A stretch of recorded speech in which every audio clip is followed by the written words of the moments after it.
Lehen sagardotegi tradizionala ireki berri du Baionan Kupela Sagardo etxeak 2015ean sortu zen proiektuari jarraipena eman ez horrela. Ezagutu genuen Agustin Etxeberria 2015ean. Ideia zen sortzea sagardo marka bat Frantzian saltzeko eta export merkatutan saltzeko. Beraz Agustin Etxeberriarekin landu dugu sagardo mota bat edo sagardo errezeta bat, erraiten albain badutola, saltzeko beraz iparralden, Frantzin eta kanpoan.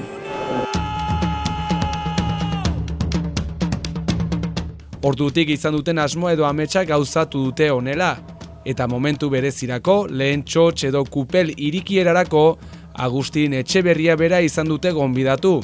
Orain, helburua sagardoaren ekoizpena Baionara ekartzea izango da. Hor atzematen duzun sagardoa Astigarragan ekoiztu dugu, beraz Agustin Etxeberriaren etxean, badira 4 sagardo desberdin hemen, baina helburua da bai iraira eta goiti, beraz sasoina, sagaztiak, sagarrak izanen direlarik. Helburua da bai ekoiztea hemen bertan sagardoa, beraz ekartzea zukua, mustioa eta fermentazioa egin prozesu osua hemen Baionan. Beraz baitugu 4 sagardo mota. Batio mikatza dena, beste bat goxuagoa dena, urtebi handi, patzola, mantxoni sagarrekin. Eta bai, horotara 4 sagardo iziarri desberdinak. Hori da importante da guretzat. Hemen etortzen zira sagardoa jastatzeko, probatzeko eta ezagutarazteko zer den sagardoa, bere kultura, ondarrea. Jende asko etortzen dira sagotegirat txuletarentzat eta diateko. Gainera nahi dute ardua hartu, baina gure idea da sagardoari berritze eman bere tokia.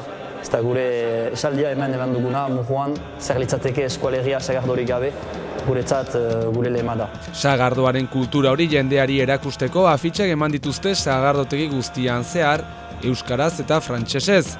Elkargune berri bat izateko xedea ere badute gainera, eta horretarako nahi ginuke egin kontzertuak, behar bai labete guziz bat. Astegunetan nahi ginuke ere mintza praktikak, beraz euskaldun berrientzat edo euskaldunak direnentzat. Beraz ostegun guziz hemen egineko pintxoak eta ostatua zabaltzen dugu atxeko 10 arte. Beraz ideia da jendea ditagunat partekatzeko, euskaraz hitz egiteko, euskaraz bizitzeko ere.